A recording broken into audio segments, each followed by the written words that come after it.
Assalamualaikum warahmatullahi wabarakatuh. Alhamdulillahi rabbil alamin wal 'aqibatu lil muttaqin wa la 'udwana illa 'alal zalimin wassalatu wassalamu 'ala rasulil amin sayyidina maulana Muhammadin wa 'ala alihi wa sahbihi ajma'in. Subhanaka la 'ilma lana illa ma 'allamtana innaka antal 'alimul hakim wa la haula wa la quwwata illa billahil 'aliyyil 'azim. Amma ba'd. Yang berbahagia Al-Alim Al-Allamah Datuk Syekh Muhammad Fuad bin Kamluddin Al-Maliki, Pengurusi Akidah Majlis Al-Islam Negeri Sembilan, Datuk Datin Tan Sri Ahli Jumatan Kuasa Masjid, seluruh tuan-tuan dan puan-puan hadirin hadirat muslimin muslimat yang dirahmati Allah Subhanahu wa taala sekalian. Alhamdulillah, syukur kepada Allah Subhanahu wa taala pada malam ini dapat kita bersama-sama mengimarahkan masjid dan buah jemaah Bukit Jelutong sempena Aidil Adha yang bakal menjelang tiba. Pada malam ini bersama-sama kita Al-Alim Al-Allamah Datuk Rasyid akan mengupaskan tajuk kelebihan dan kebesaran hari Arafah. Mudah-mudahan dengan kupasan dan pengisian yang disampaikan yang membagi Al-Alim Al-Allamah Datuk Rasyid dan berikan manfaat kepada kita semua insya-Allah. Tanpa melengahkan masa, saya persilakan Al-Alim Al-Allamah Datuk Rasyid manfaat bin Kamluddin untuk menyampaikan kuliah beliau.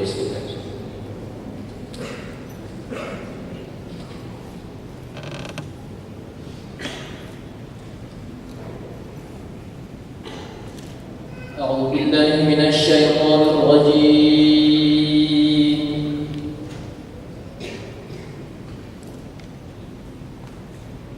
Bismillah.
فهو الجليس له الله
masa, waktu, hari, minggu, bulan, tahun, Jadi dalam tahun-tahun, bulan-bulan, minggu-minggu, hari-hari, jam-jam, saat-saat yang diciptakan oleh Allah Subhanahu wa taala tersebut ada di dalamnya nafahat. Nafahat kalau diterjemahkan dalam bahasa Melayu maksudnya hembusan. Sesuatu yang tidak mampu ditanggapi oleh pandangan mata kasar. Sesuatu yang tidak boleh diketahui keberadaannya dengan anggota jasad. Karena itu Nabi SAW menyatakan bahawa Allah mempunyai nafahat. Dalam setahun tersebut ada beberapa nafahat yang Allah hembuskan dari hadrat. Dalam bulan-bulan tertentu ada nafahat yang diturunkan oleh Allah kepada hamba. Dalam minggu ada nafahat yang diturunkan oleh Allah kepada hamba-Nya daripada khazanah kemudahan dan sebagainya.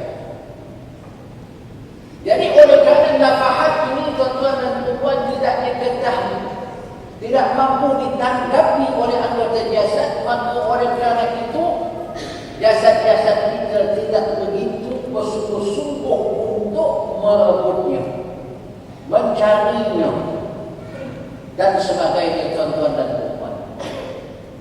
Sekalipun Nabi SAW selepas daripada ucapan yang ini menyatakan ala fata'arradu nafahatillah, hendaklah kalian merebut, mencari, meletakkan diri kalian di tempat-tempat, di masa-masa di mana Allah Subhanahu wa taala memuliakan nafahat tersebut, memuliakan kemuliaannya tersebut, yang mana kemuliaan itu hanya diketahui oleh basirah, oleh pandangan mata hati.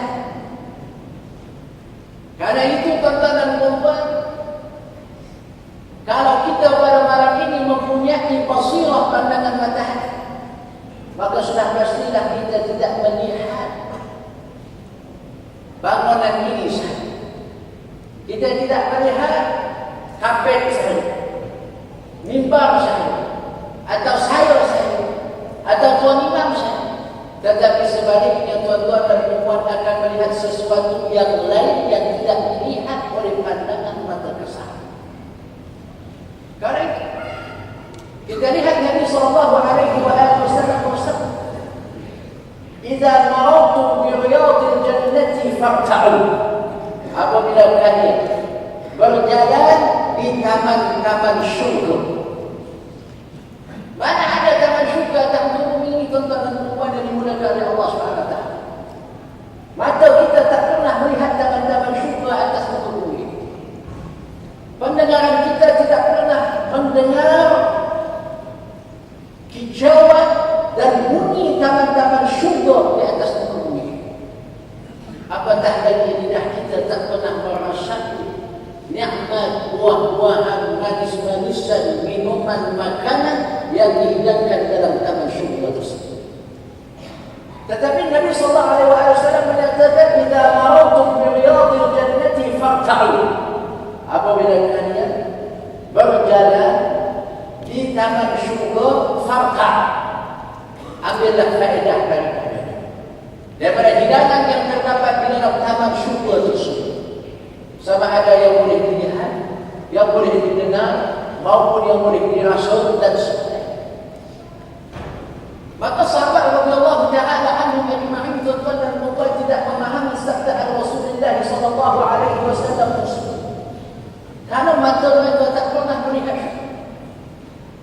tangan mereka tak pernah menyentuh barang-barang syurga yang Allah SWT sediakan bagi hamba-Nya yang saleh, yang tidak pernah dilihat oleh pandangan mata kasar, yang tak pernah didengar oleh telinga, yang tak pernah terlintas di hati mereka.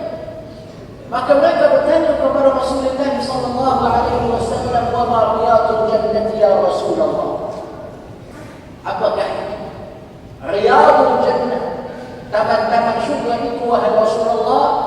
Maka Rasulullah SAW menyatakan, "Hilaful zikir yang kumpulan-kumpulan orang-orang yang mengingati Allah Subhanahu wa taala. Sama ada mengingati Allah dengan lisan atau mengingati Allah dengan ilmu yang diajar di dalam majlis tersebut sehingga mereka ingat kepada Allah Subhanahu wa taala. Jadi kalaulah Nabi sallallahu alaihi wasallam berada bersama kita pada malam ini, pasti Rasulullah sallallahu alaihi wasallam akan merasakan bahawa dia berada di dalam taman syurga. Rasulullah akan merasakan bahawa dirinya berada di dalam taman syurga, bukan berada di jantung, bukan di masjid Abu Jamaah, bukan di Syahadat, bukan di Selangor, tetapi baginda akan merasai bahawa syurga itu bersama dengan, dan dia berada di dalam syurga tersebut. Maka yang merasa, yang menanggapi keberadaan syurga tersebut adalah hati, adalah basirah yang hidup, yang disinari cahaya oleh Allah Subhanahu wa taala sehingga mereka merasai bahawa apa yang mereka alami ketika ini bukan sesuatu perkara biasa, bukan yang berkaitan dengan alam duniawi yang semata-mata dan sebagainya. Maka oleh kerana tuan-tuan, Nabi menyatakan Allah mempunyai nafahat. Nafahat tak mampu dipandang oleh pandangan mata kasar, kerana nafahat adalah merupakan hembusan. Saya nak tuan-tuan dan puan pada malam ini, kalau boleh terjemahkan kepada saya hembusan ekor dalam masjid ini. Macam mana kubur? Siapa di kalangan tuan-tuan dan puan yang boleh melukiskan kepada saya ubah ekor? Ubah hembusan ekor tersebut. Kalau kita di luar, tuan-tuan, siapa di kalangan tuan-tuan dan puan yang boleh melukis hembusan udara yang berada di luar sana? Tetapi kita boleh merasa oksigen tersebut, udara tersebut, sehingga kita boleh hidup dalam keadaan nyaman, dalam keadaan tentram, dalam keadaan selesa kerana keberadaan udara tersebut. Cuma kalau contohnya tuan-tuan dan puan pada malam ini, ekor rosak, pintu semua tutup belakang, masjid penuh dengan umat Islam yang hadir pada malam ini. Selesa tak tuan-tuan dan puan? Duduk di dalam majlis yang seumpama itu, oksigen tak cukup, udara tak ada, dan sebagainya tuan-tuan dan puan. Jadi zahir itu boleh merasakan ketidakselesaan tersebut. Begitulah juga roh. Kalaulah pada malam ini kita ada roh, roh ada tuan-tuan dalam hati kita. Ini bukan roh hayawani, tetapi roh yang lain yang berbeza, yang merupakan sebab hidupnya seseorang itu tuan-tuan dan puan. Yang disabdakan oleh Nabi sallallahu alaihi wasallam, masalul ladzi yadhkuru rabbahu, perbandingan orang yang berzikir mengingati Tuhannya dengan orang yang tak berzikir, kamasalil hayy wal mayyit, seumpama yang hidup dan yang mati. Yang berzikir hidup, yang tak berzikir mati. Tapi berapa ramai di kalangan kita yang tak berzikir, dia lebih kuat daripada kita. Yang pada hari ini berada di luar sana, contohnya sedang berjogging ke, sedang apa-apa dan sebagainya, lebih sihat tubuh badannya daripada saya. Jadi apa maksud hidup? Dalam sabdaan Nabi sallallahu alaihi wasallam ini, tuan-tuan dan puan, hidup itu bukan makna hidup seumpama seekor binatang, atau hidup manusia biasa yang tak kira siapa, sama ada mereka itu kafir maupun muslim, sama ada mereka itu salih maupun fasid. Roh itu ada bagi mereka. Tapi roh yang saya maksudkan pada malam ini tuan-tuan lain. Bukan roh yang kita kongsi dengan orang kafir, bukan roh yang kita kongsi bersama dengan binatang-binatang, hayawan-hayawan dan sebagainya tuan-tuan dan puan. Tetapi sesuatu yang latifah rabbaniyah, sesuatu yang halus, yang dibangsa dan disandarkan kepada Tuhan yang Maha Pencipta, roh yang tidak diberikan ilmu mengenainya kepada seorang pun di bila Nabi sallallahu alaihi wasallam ditanya mengenainya wa yas'alunaka 'anil ruh. Mereka akan bertanya kamu wahai Muhammad mengenai ruh. Lantas Allah Ta'ala menyatakan kepada Nabi sallallahu alaihi wasallam, "Qul ruh min amri Allah." Katakan wahai Muhammad, ruh adalah dari urusan Tuhan. Wa ma utitum minal 'ilmi illa qalila. Kalian tidak diberikan ilmu mengenai roh tersebut melainkan sedikit saja. Hakim tuan-tuan, tak ada siapa yang boleh menghurai hakikat roh. Kalau kita spesialis sekali, pakar bedah sekalipun tuan-tuan dan puan dimulakan oleh Allah Ta'ala, kita tak boleh nak confirmkan di mana kediaman roh dalam jasad yang dibedah, yang mati. Kadang-kadang tuan-tuan dia mati, aksiden, kaki patah dah mati, tuan-tuan, ada kaki turun itu. Ada yang kepala pecah mati, ada yang ini kepala mereka. Jadi ini semua adalah merupakan rahsia Allah Subhanahu wa Ta'ala yang tidak akan mungkin kita bahaskan pada malam ini. Jadi kita dalam perempuan dimulakan pada Allah Ta'ala.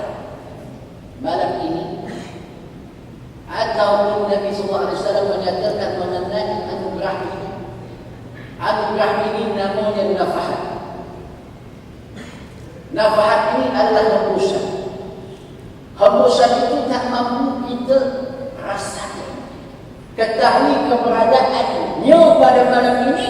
Kalau kita datang ke masjid pada malam ini tidak membawa roh tersebut, atau kita tidak mempunyai roh tersebut kerana telah mati disebabkan kecintaan kita terhadap dunia ini, sehingga kita tak mempunyai basirah, sehingga kita tak mempunyai pandangan mata hati yang dengan menyebabkan kita merasai nafahat yang Allah hembuskan kepada kita pada malam ini. Jadi malam ini tuan-tuan dan puan adalah merupakan malam nafahat. Karena ia adalah merupakan malam-malam yang sangat mulia di sisi Allah Ta'ala. Dan tak ramai di kalangan kita menyadari bahawa mereka berada di malam-malam atau hari-hari yang sangat mulia. Malam ini malam ke-8 Zulhijjah, yang dikenali dengan Lailah Tarwiyah, yaitu malam Tarwiyah. Malam di mana Nabi SAW menganjurkan umatnya supaya kita menghidupkan malam ini dengan ibadat, dengan ketaatan, dengan apa-apa perkara yang mendekatkan kita kepada Allah Subhanahu wa Ta'ala. Bahkan dalam hadis tuan-tuan dan puan yang diriwayatkan oleh Imam Ad-Dailami dalam kitabnya Musnad al-Firdaus, Al-Imam Ibnu Asakir dalam hadis Muaz bin Jabal radhiyallahu ta'ala anhu menyatakan,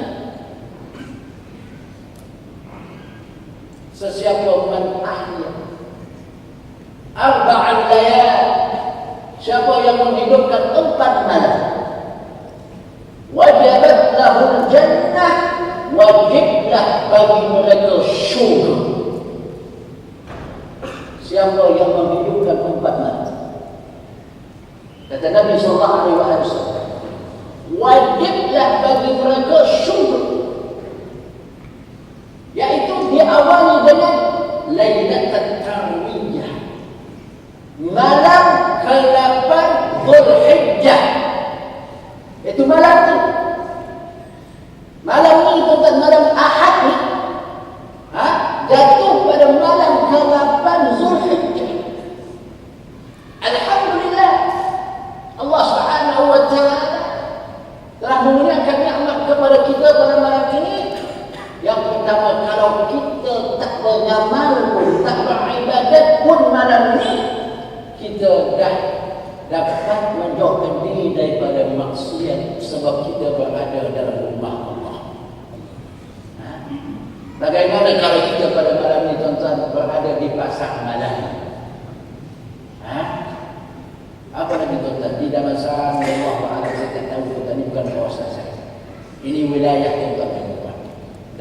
tuan-tuan dan puan-puan. Alhamdulillah. Kalau tak berapa pun tuan-tuan ibu dia, kena tidur pula tak tahu. Tak nak dengar syarah saya. Tak faham orang Islam bersyarah. Tak tahu. Kena tidur je lah. Apalah masalah. Paling tidaknya tuan-tuan dapat menghindarkan diri daripada melakukan maksiat. Bahkan waktu antara maghrib dan isya ini seperti sabda Nabi sallallahu alaihi wasallam, al-kunuz thumma al-kunuz ma baina al-maghrib wal isya. Perbendaharaan demi perbendaharaan Allah. Anugerah demi anugerah diturunkan oleh Allah dari langit ke bumi. Sebab tempat simpanan anugerah kurniaan Allah adalah langit. Sebab itu tuan-tuan dan puan, kita berdoa dalam keadaan mengarahkan tangan kita ke langit. Bukan maksudnya Allah itu duduk di atas langit. Karena Allah itu tidak bertempat. Kalau kita kata Allah SWT itu juga duduk atas langit, tuan-tuan dan puan, mengelilingi bumi itu bulan. Jadi langit mana? Langit itu Allah. Atau langit Lemau, atau langit Amerika, atau langit Eskimo, dan sebagainya, tuan-tuan dan puan. Dari Muhammad Al-Asqalani rahimahullah menyatakan bahawa sebab kita mengarahkan tangan kita ke langit ketika berdoa, apa sebabnya tuan-tuan? Sebabnya kiblat doa adalah langit. Kiblat doa adalah langit. Manakala kiblat salat adalah Ka'bah. Karena itu sunnah Rasulullah sallallahu alaihi wasallam apabila baginda sallallahu alaihi wasallam selesai mengerjakan salat dan berzikir seketika segala Allahumma antas salam, maka baginda akan mengubah posisi duduknya daripada duduk tawarruk tasyahud akhir mengarahkan mukanya kepada makmum. Dalam mazhab Syafi'i menganankan makmum dan terus berdoa, kerana tidak perlu berdoa dalam keadaan mengarahkan jasad ke kiblat itu Ka'bah, kerana kiblat doa adalah langit. Adalah langit, itu kita kena faham.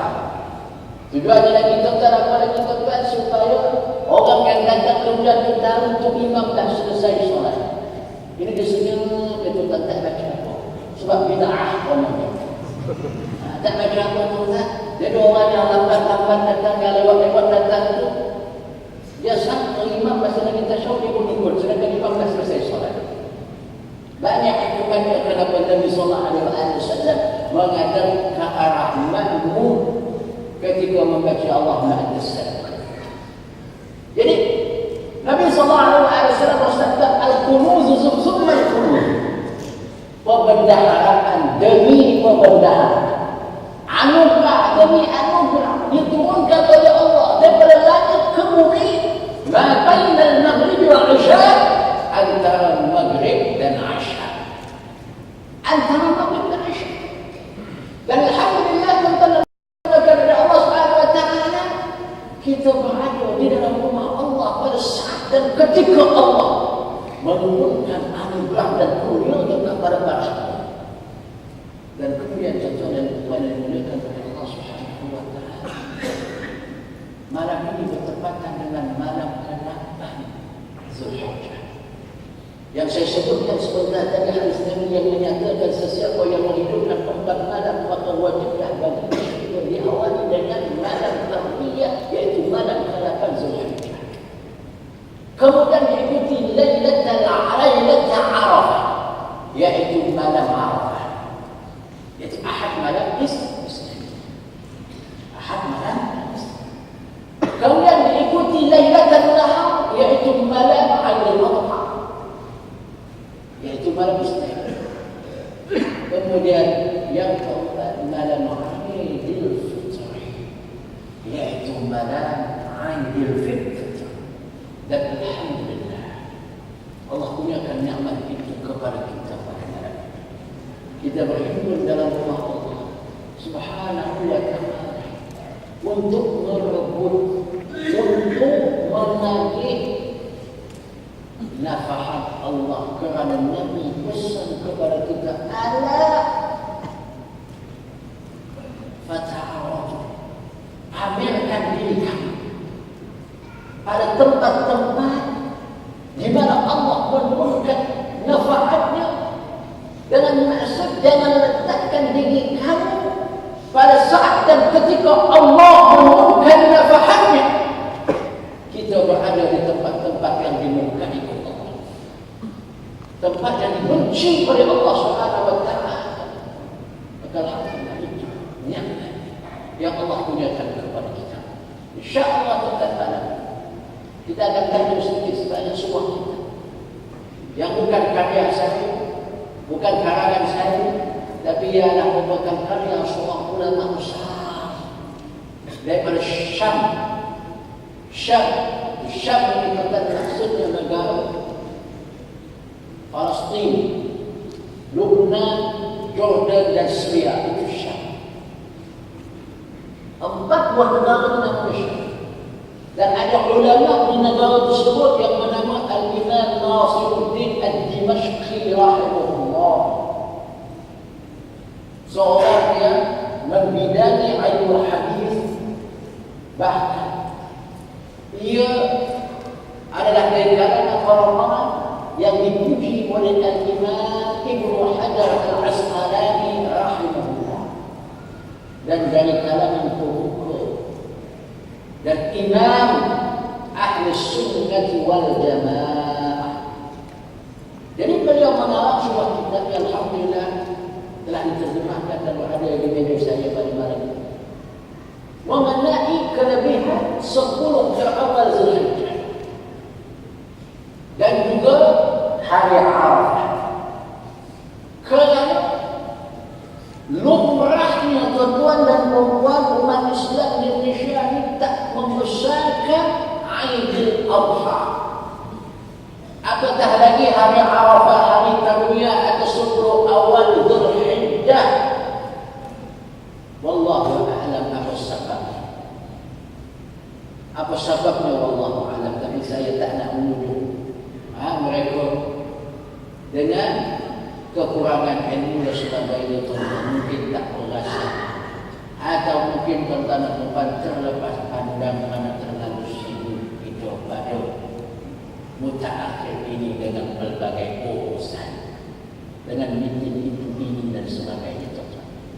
Jadi tuan-tuan, insya-Allah kita akan berbincangkan selepas Isyak bekerja, sebab apa kamu merah dan menyala.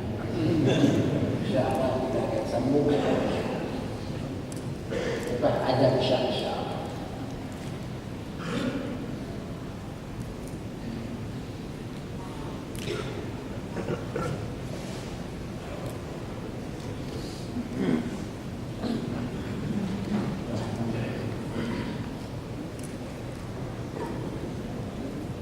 Allahu Akbar, Allahu Akbar.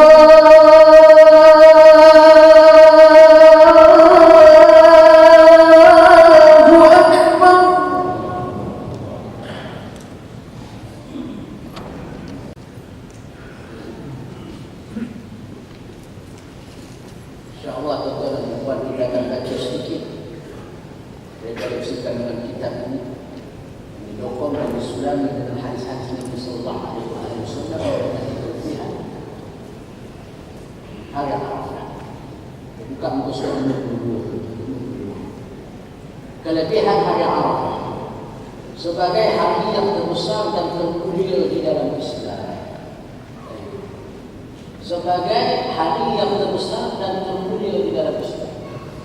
360 hari kita dalam setahun, hari yang paling mulia sekali adalah hari Arafah, adalah hari Arafah.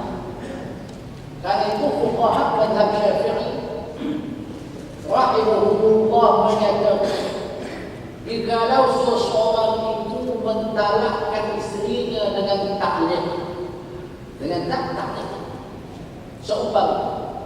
Dia kata, saya tolakkan isteri saya pada hari yang paling mulia di dalam dunia. Yang paling mulia di dalam dunia. Maka fuqaha mazhab Syafi'i rahimahullah menyatakan bahawa jatuh tolak tersebut pada hari Arafah. Pada hari Arafah. Faham tak? Jadi jangan kita sangka bahawa Aidil Fitri lebih mulia daripada Aidil Adha, apatah lagi hari Arafah. Tapi Aidil Adha tuan-tuan dan puan, hari ini tak beberapa jam sangat nampak.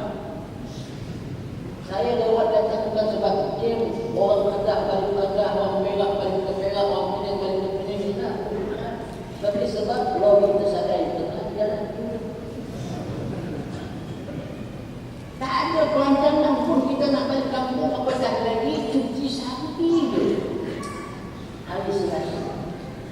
Patutnya tuan-tuan yang hebat bagi tahu kat pilih tuan-tuan tu. Faham? Saya haji cuti 4 hari. 4 hari. Pertama hari Adha, yang tiga hari Tasyrik. Bila masa kita nak makan, Nabi kata yaumul ukul, hari makan yaumul akil. Bahkan tuan-tuan lebih teruk daripada itu. Aidil Adha tak ada baju baru, baju Aidil Fitri. Tunggu lagi orang perempuan kita di atas tu tak buat samprit. Apatah lagi memang. Langsung Aidil Adha itu tak ada penilai, tidak ada pun kedudukannya dalam hati kita.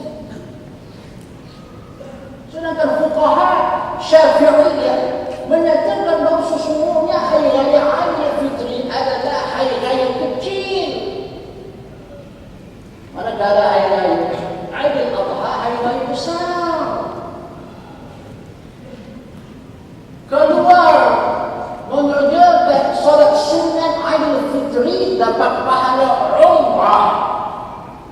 Keluar mengerjakan solat sunat Aidil Adha pahalanya pahala haji. Tapi dengan peraturan tahun depan tak lagi. Pensyariatan solat Aidil Fitri daripada sunnah sah. Tetapi pensyariatan Aidil Adha daripada sunnah dan juga Quran. Fasalli li rabbika wanhar. Maka salatlah engkau, itu salat Aidil Adha. Yang kemudian engkau turuti pula dengan ibadat korban wahai Muhammad. Sebab Aidil Adha itu sebab masih lagi ramai jamaah masjid ini. Betul? Betul. Cuma kalau raya puasa tu imam dia seorang kan dengan berapa orang aja ke? Yang lain semua boleh kampung kan? Ruang ni ada betul-betul. Ruang ni lagi ada tuan-tuan. Dah bersedia dah. Penuh tuan-tuan jalan Tugu Abdul Rahman. Ini malam kosong. Tak tahu dah kosong seorang akan datang, Allahu a'lam. Jadi tuan-tuan, hari yang paling mulia di dalam dunia. Kalau kita susah nak memahami tuan-tuan, dalam 360 hari yang paling mulia adalah hari Arafah. Ini kenyataan, fakta yang telah dititipkan dalam kitab ini oleh pengarang Imam Al-Hafidh Nasiruddin Ad-Dimashqi rahimahullah, pembela ahli sunnah wal jamaah, pencinta Rasulullah. Asal malam ni saya diminta untuk membicarakan mengenai syiah ilahiyah. Bisa minta tangguhkan ini malam-malam mulia. Saya tak nak cerita mengenai diorang.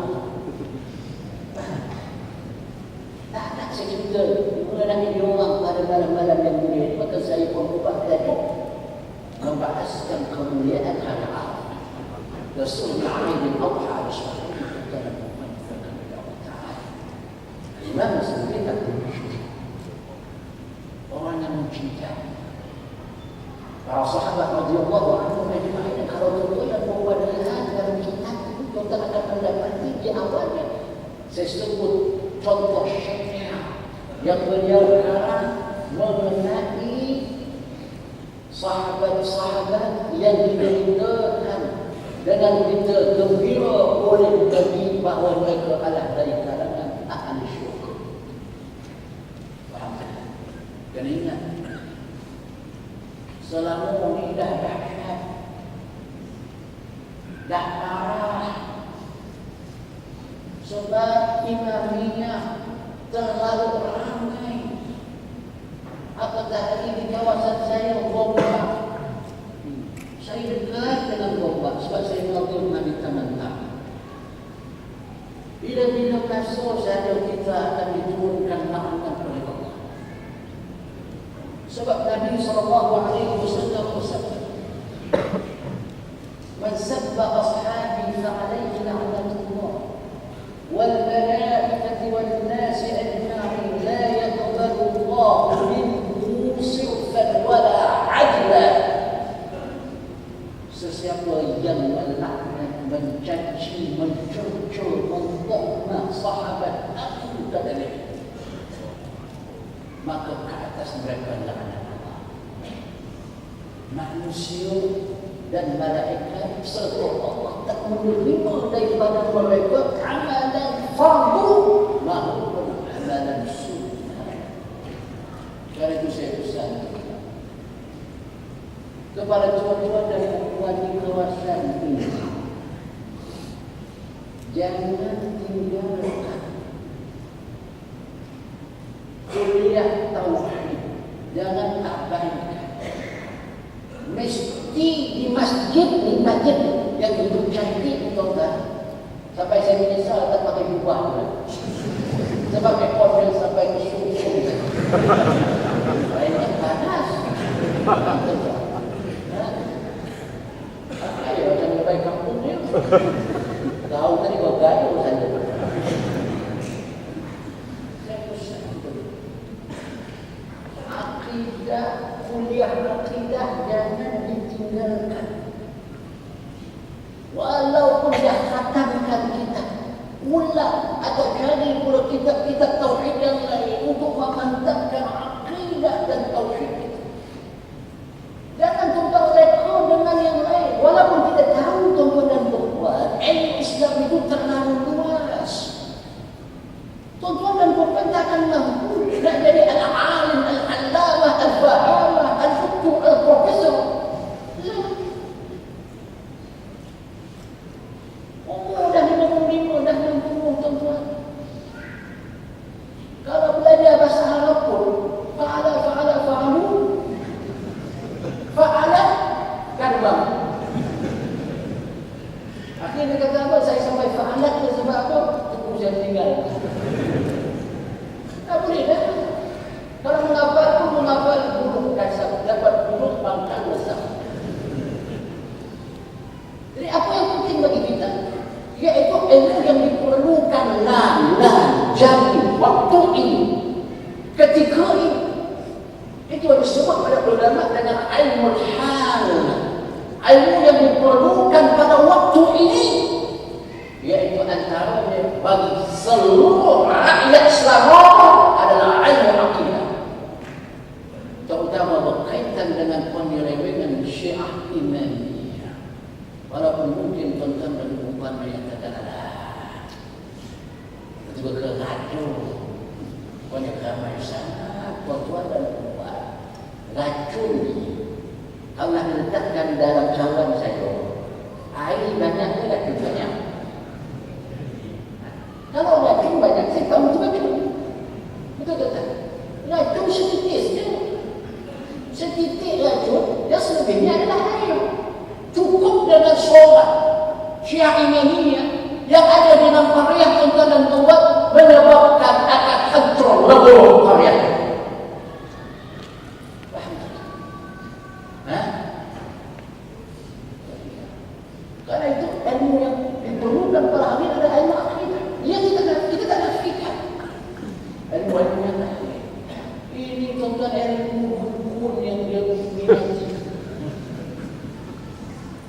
Dia lagi pun bomoh sesuatu tu. Besok tak nak pun dah mereka. Ilmu tauhid dan akidah. Saya itu tuan-tuan kita lihat. Dalam pembentukan syakhsiyah seseorang, pasti mereka yang punya nama, atau seseorang yang pernah mencipta sejarah dalam tamadun manusia dan ruang lingkup agama Islam kita. Mereka akan memulakan pembinaan syakhsiyah dan diri mereka dengan ilmu akidah. Ilmu akidah. Dia tak terus masuk belajar tafsir. Ini kita coba masuk belajar tafsir terus. Baru mandi taubat. Lepas kajian mandi taubat, kita pun datang ke hadis, kita nak dekatkan diri kepada Allah. Ustaz pun mula-mula tuan-tuan mengubat, mengajar, dan kita pun duduk. Itulah kelas pertama yang kita hadiri. Dia pun syarah surah Taha. Ar-Rahmanu 'alal 'arsy istawa. Tuhan yang Maha Penyembah itu duduk di atas singgasana yang dinamakan dengan Arsy. Oh, Tuhan itu duduk ya. Dia pun ambil nota. Itulah ilmu pertama yang dia belajar. Itulah dia akidah yang pertama terbaik di hati. Dan dia rasa bahawa dia dah jadi ulama besar. Alim tuan-tuan. Apa kata Imam Syafi'i? Saya pasti tuan-tuan tak pernah baca akidah Syafi'i. Sebab apa kita kenal Syafi'i sebagai ulama fiqh. Ulama fiqh. Tapi dalam masalah akidah, Imam Syafi'i menegaskan ahkamna dzaka qabla hadza.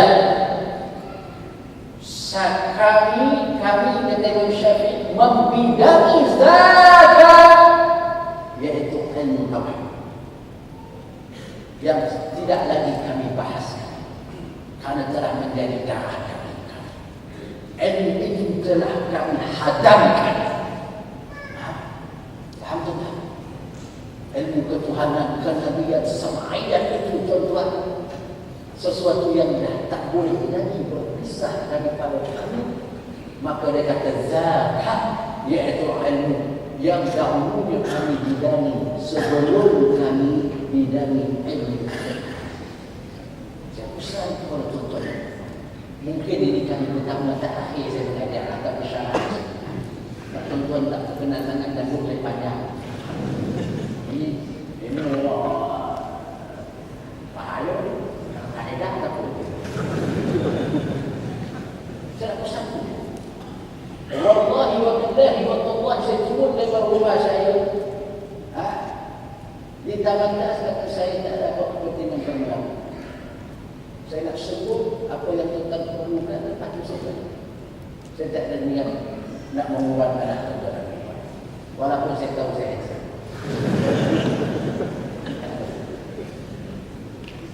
Saya pesan kepada Imam Musa Najib, kelas akidah mesti tiap-tiap minggu. Tiap-tiap minggu. Ini ada kuliah. Kuliah yang lain pula kita ketemukan daripada kuliah akidah. Contoh. Contoh hari ini. Cinta Palestin, save Palestin. Weh, Salahuddin dan Ayyubi Allah. Tak ada weh itu kan. Mana Salahuddin Ayyubi? Semua cinta Salahuddin Salahuddin. Itu ramai orang membicarakan berkaitan dengan Palestin. Dah bertong-tong dan air mata umat Islam dicurahkan memohon kepada Allah semoga Allah menyelamatkan Palestin. Air mata itu tumpah jatuh bukannya di masjid ini, di depan Ka'bah musyarrafah. Allahumma sholli ala fi Palestin, Allahumma rzuq ilaina al-masjid al-aqsa. Adakah Allah zalim terhadap hamba? Berjuta-juta hambanya yang beriman kepada dan memohon, maka Allah bebaskan Masjidil Aqsa, dari percakapan Yahudi dan sebagainya. Tetapi kenapa sedekah hari ini seolah-olah doa itu tidak didengar oleh Allah?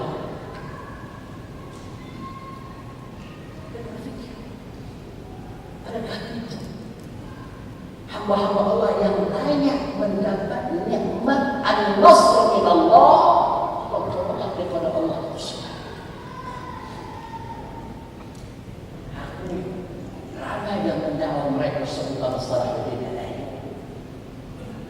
Salahuddin Al-Ayyubi sebelum memerangi Salibiyin, sebelum membebaskan Masjidil Aqsa dengan cengkapan mereka, apa yang Salahuddin buat juga?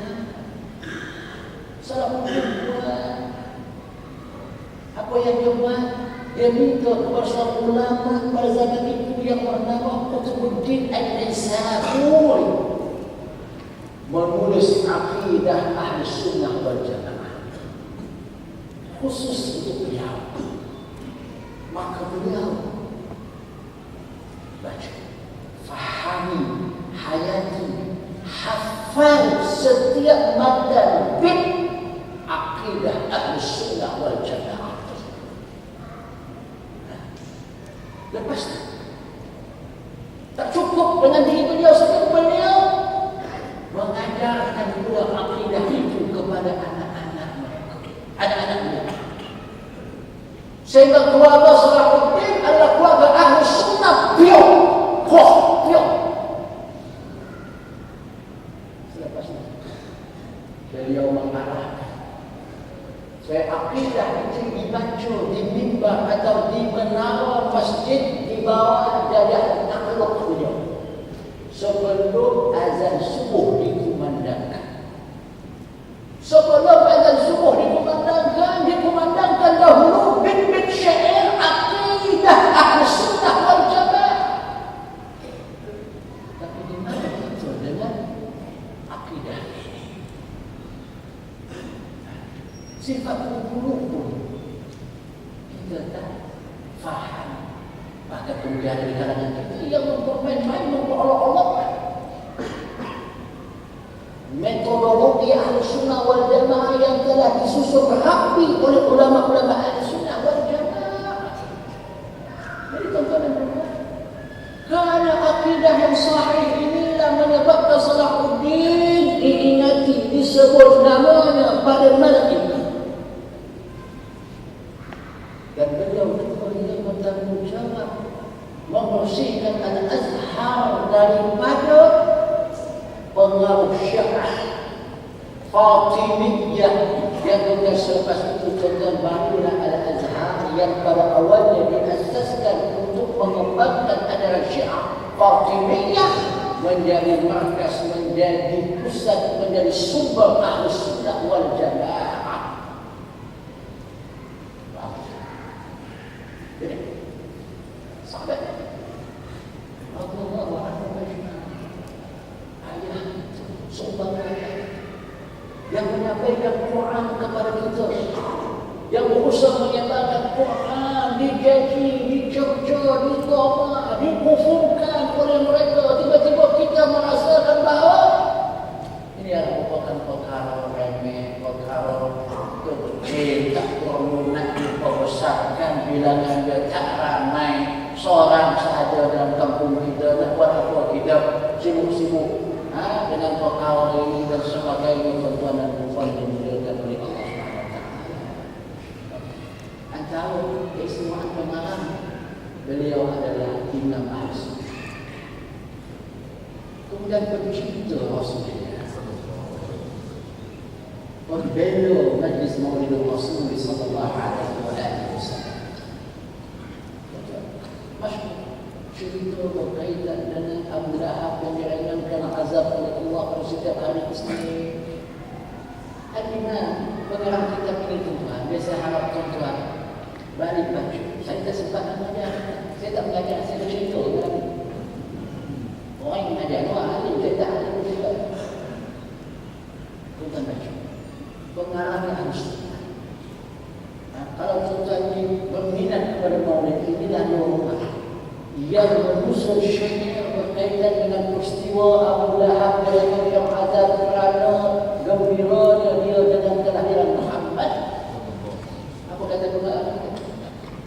Idza kana hadza kafiran jaa dhanbu tabbat yadahu fil jahim mukhalladan ata annahu fi yawm al-ithnain yukhaffafu anhu lis-surur bi ahbab fama dhannu bil 'abd alladhi 'asha 'umruhu bi ahmad masruran wa mata mu'ahhad. Insya-Allah kota senyap yang terasa tu tak dapat pun hati merasa basirah. Apa kata? Jika ada dikala sikap yang siapa? Abdullah. Nah, ini berarti itu cakap kedah sebab 19 bulan ini di stadium tu dah. Nak pergi korang syiah banyak satu sikap yang tolak melangkah atas badak.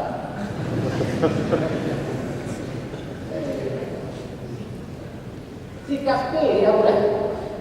Ja'adalmuhu telah datang celaan Allah. Dalam Quran tabbat yadahu fil jahim mukhallada. Surah tabbat yadahu dan dikekal dalam neraka selama-lamanya. Ata annahu fi yawm al-ithnain ata al-khabar. Telah datang khabar bahawa dia ini iaitu Abdullah diringankan azab pada setiap hari Isnin. Apa sebab? Gembira yang kelahiran dari Abbas saudara di bulan ini adalah bermimpi bertemu Abu Lahab. Mimpi ini tuan-tuan disebut dalam Sahihul Bukhari dalam Kitabul Nikah. Kalau mimpi itu dalam majalah Mustika, saya tak cerita lagi. Ya. Mimpi itu dalam Sahih Bukhari. Saya cerita. Tak saya yakin Bukhari ini takkan menipu kita yang pada Sahih selepas Quran. Walaupun Syiah menyatakan ini kitab karangan anak keturunan Majusi. Dibanding dia dengan Imam Majusi. Saya tak faham. Dia orang yang menggunakan persengketaan dengan kita, tiba-tiba kita tentang korban terengek-engek nak pergi berdamai dengan mereka. Apa makna? Dia kata apa kita tuan? Kesemua mereka ahli sunnah awladul daraya, anak-anak pelacur, ma'ada syiatina selain syiah kami. Tuan-tuan ni di sisi syiah imamiyah anak pelacur. Saya keluarkan nusus itu daripada ratusan nusus nas mengenai Syiah. Saya keluarkan dari kitab mereka. Saya kalau bercakap mengenai Syiah, saya pastikan saya tidak akan bercakap melalui lisan ahli sunnah. Apa sebab? Besok mereka akan kata kita bias. Golongan sebelah, fitnah, nama kita kerusakan. Hari ini yang bercakap kitab engkau. Aku ada ratusan kitab Syiah, aku beli kat Syiah. Kenapa? Tapi aku bukan Syiah. Ada ratusan nas mengenai penyelewengan mereka di sisi saya, alhamdulillah. Wallahi wa billahi wa tallahi ini adalah pembuatan kenyataan yang terpetik dalam kitab. Kita anak zina, kita anak pelacur. Kita tahu berita itu. Omar diliwati.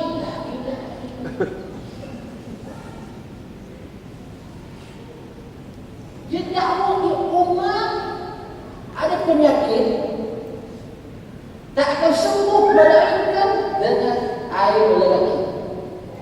Penterjemah saya terjemah tak akan sembuh penyakit itu dengan air lelaki. Saya tanya contoh faham tak ada maksud air lelaki itu betul.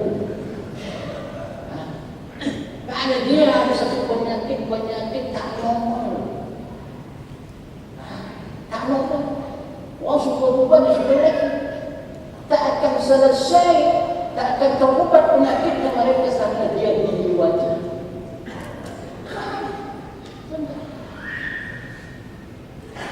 Itu benar. Kalau kita tahu, kita boleh punya diri. Kita boleh masuk. Ada khilaf. Khilaf boleh. Dia tak ada khilaf. Khilaf boleh. Khilaf sahih ni, khilaf kabir. Dia khilaf. Khilaf boleh waktu. Betul kan kita al-sunnah wal jamaah. Ya al-sunnah wal jamaah pula Allah Akbar wa la ilaha laqad qadama yang takrib lah ini dan sebagainya. Apa kata ini barang-barang baik kita sambung masih dah habis malam insyaallah. Mungkin bawa link dulu.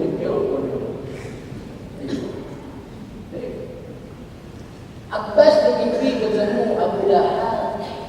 Dia tanya Abu Lahab, how are you?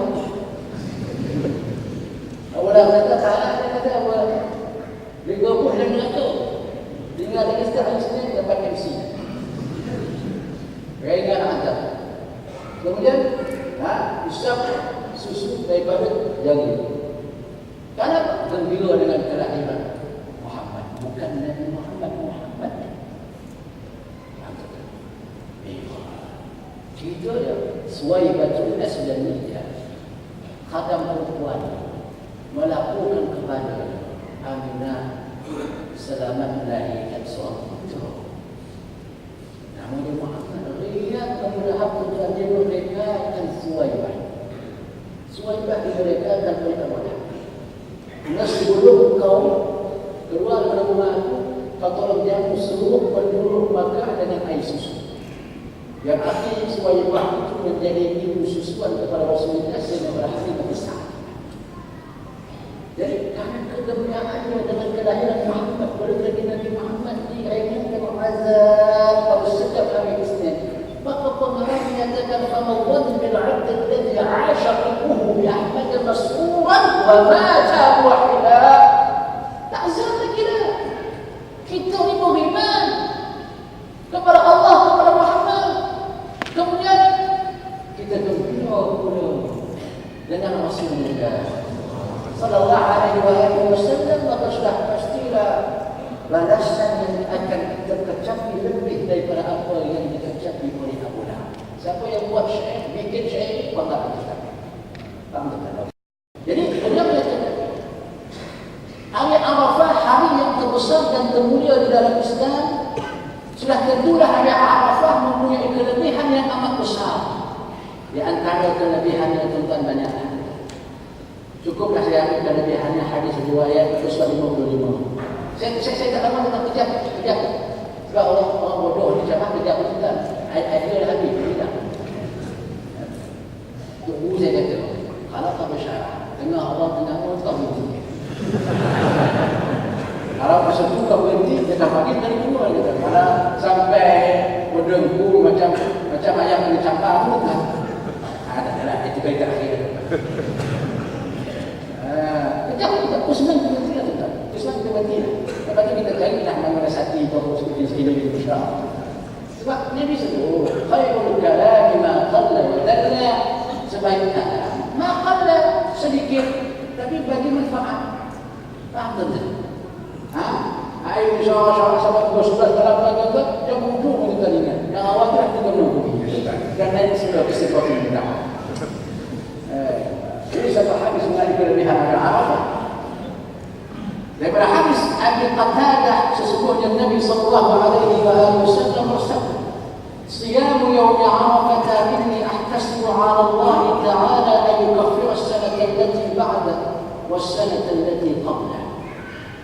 Berpuasa pada hari Arafah, sesungguhnya saya mengharapkan ganjarannya di sisi Allah Subhanahu wa taala agar dihapuskan dosa-dosa pada tahun selepasnya dan tahun sebelumnya. Maka puasa hari Arafah sunnah muakkad. Sesiapa yang tak berpuasa pada Arafah, hukum dia makruh, macam makan petai.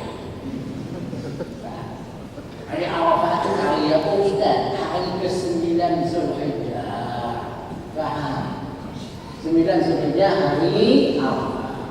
10 Zulhijjah hari Aidil-Adha. Faham tuan-tuan? Okey. Kemudian tuan-tuan bulan kaitan ada ini cepat ni. Ya, kita baca kitab macam ni. Kita nak kitab apa kita picit kita. Muka surat tuan-tuan kepada bulan dari Allah Subhanahu Wa Taala.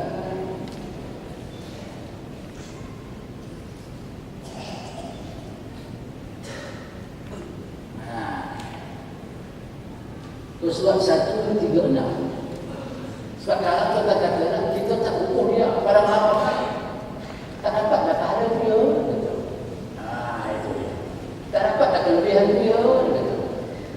Sekali lagi, adakah anugerah Allah pada hari Arafah itu khusus untuk mereka yang mengukur di padang Arafah sahaja ke, ataupun dia merata di seluruh hamba yang beriman kepadanya sekalipun dia berada di Bukit Jerutong. Faham tak? Jerutong. Bukan bahasa Arab.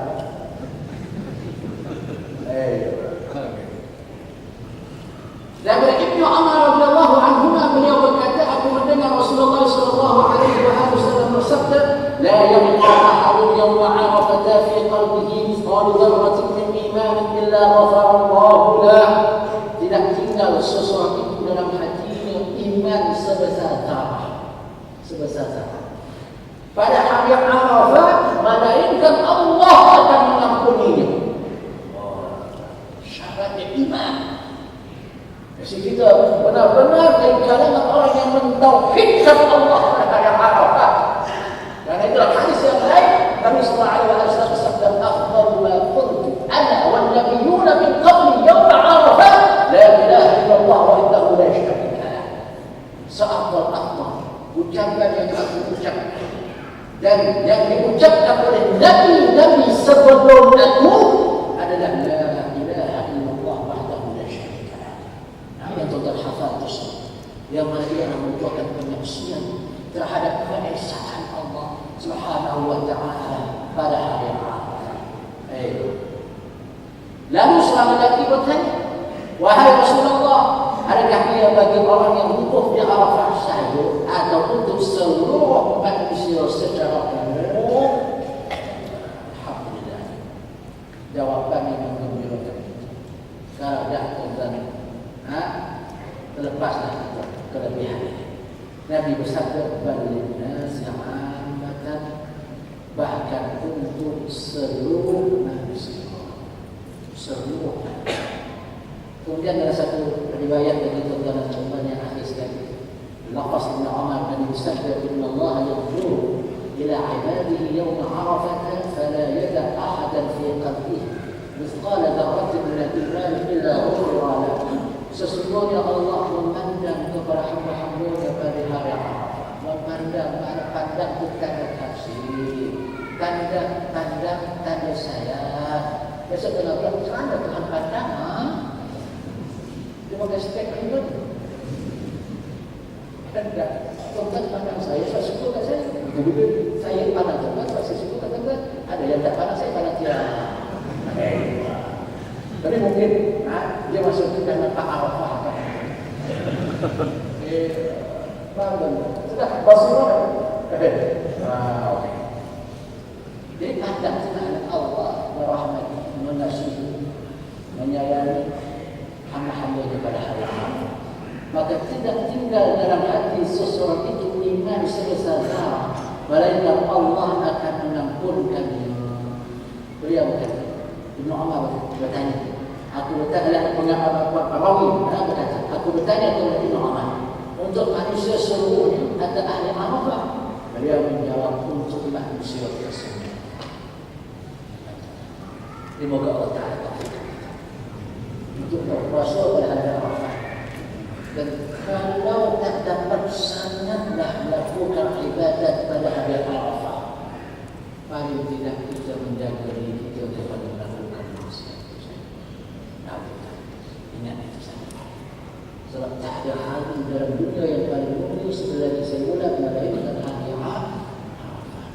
Maka oleh karena itu bersedia kita untuk menanti ketibaan dan moga Allah akan menggolongkan kita dalam golongan hamba yang dimerdekakan oleh Allah pada hari Arafah yang dengan yang melayakkan kita bergembira pada keesokan hari dengan menyambut Aidil Adha. Karena tidak ada hari yang paling banyak sekali Allah memerdekakan hamba-Nya melainkan hari Arafah. Melainkan hari Arafah. Bahkan pandangan yang kuat menyatakan 10 terawal Zulhijjah lebih afdal daripada 10 akhir Ramadan. Maka tuan-tuan buatlah apa ibadah pada malam-malam yang mulia. Qiyamul lail apa-apa saja tuan-tuan dan puan. Karena ini adalah waktu yang sangat mulia. Waktu nafahat Allah menghapuskan anugerah kasih sayangnya kepada para hamba dan semoga kita adalah di kalangan orang yang menghirup nafahat Allah dan diliputi dengan seluruh kemuliaan pada hari-hari yang mulia dan malam-malam yang mulia itu. Ya Allah Ta'ala mengunyahkan rahmat ke seluruh umat Muhammad sallallahu alaihi wasallam sehingga dengan Arafah, dengan kemuliaan Arafah mereka benar-benar mengenal apa itu ma'rifat Allah yang dicita-citakan oleh awliya Allah salihin, yaitu mengenal Allah. Itu saya tuan-tuan, ampunlah pada saya silap tuan-tuan tahniah dengan kedatangan bulan yang pada hari-hari ini, terutama hari Arafah dan hari Adha serta hari Asyura. Kullu 'am wa antum bi khair. Moga tuan-tuan akan bertambah dekat dengan Allah pada hari-hari dan pada malam ini insyaallah. Sallallahu alaihi wasallam Muhammad wa ala alihi wa sahbihi ajma'in. Allahumma a'rifna iyyaka haqqa ma'rifatik bijah al-waqifin bi 'arafatik innaka 'ala kulli shay'in qadir. Allahumma ansurna fi yawm 'arafah kama nawarta ila al-waqifin bi 'arafatik min ghayri dara'in mudirratin wa la fitnatin mudillah innaka 'ala kulli shay'in qadir wa bil ijabati jadir ni'mal mawla wa ni'mal nasir wa ya aqdar al-qadirin wa ya asra al-'ashirin. استجب دعاءنا ودعاء المسلمين ولا تخيب رجاءنا ورجاء المسلمين بجاه سيدنا مولانا محمد الامين يا ارحم الراحمين يا ارحم الراحمين يا ارحم الراحمين ارحمنا وارحم المسلمين واكرمنا واكرم المسلمين وايدنا وايد المسلمين واجعلنا من المسلمين وارزقنا دعوات المسلمين بجاه نبينا محمد الامين يا ارحم الراحمين. اللهم انا نتوسل ونتوجه اليك بحرمه هذه الليله المباركه ان تجعلنا من اهل السعاده الابديه السرمديه كما جعلتها لنبينا محمد بن عبد الله انك على كل شيء قدير وكلنا بقضاء حوائجنا وستر عيوبنا وتكفير جميع عيوبنا يا الله يا الله يا الله انك على كل شيء قدير. ربنا اتنا في الدنيا حسنه وفي الاخره حسنه وقنا عذاب النار واجعلنا في هذه الليله المباركه من السعداء المقبولين ولا تجعلنا من الاشقياء المردودين بجاه سيدنا مولانا محمد المبعوث رحمه للعالمين انك على كل شيء قدير. ارحم امه محمد واجعلنا واياه من السالكين على منهج نبينا محمد من غير ضرر وضراء انك على كل شيء قدير. اللهم اهدي امه محمد ووحد صفوف امه محمد واجمع كلمه امه محمد وفرج قلوب امه محمد ووحد صفوف أمة محمد واجعلنا من أمة محمد وارزقنا شفاعة سيدنا محمد صلى الله عليه وآله وسلم شفاعة يدركها نفسها في يوم الموقف العظيم بجاه سيدنا مولانا محمد ذي الخلق العظيم إنك على كل شيء قدير. اللهم ارحم آباءنا وأمهاتنا وأولادنا وجداتنا وإخواننا وأخواتنا وأحبابنا من سلك على طريقنا واجعلنا وإياهم يا الله يا الله يا الله من أهل السعادة بجاه سيدنا مولانا محمد إمام الدنيا والآخرة إنك على كل شيء قدير. اللهم ارفعنا رجاء حبيبنا محمد صلى الله عليه وآله وسلم وارزقنا الفضيلة والشرف والذرة العادل وفيها وناصر اللهم المقام المحمود الذي وعدته إنك لا تخلف الميعاد. وارض السلام والصحة علينا وعلى سائر الرجال والصغار والمسافرين والمقيمين في برك وبحرك وجودك وبأمة سيدنا مولانا محمد الأمين يا أرحم الراحمين. ربنا آتنا في الدنيا حسنة وفي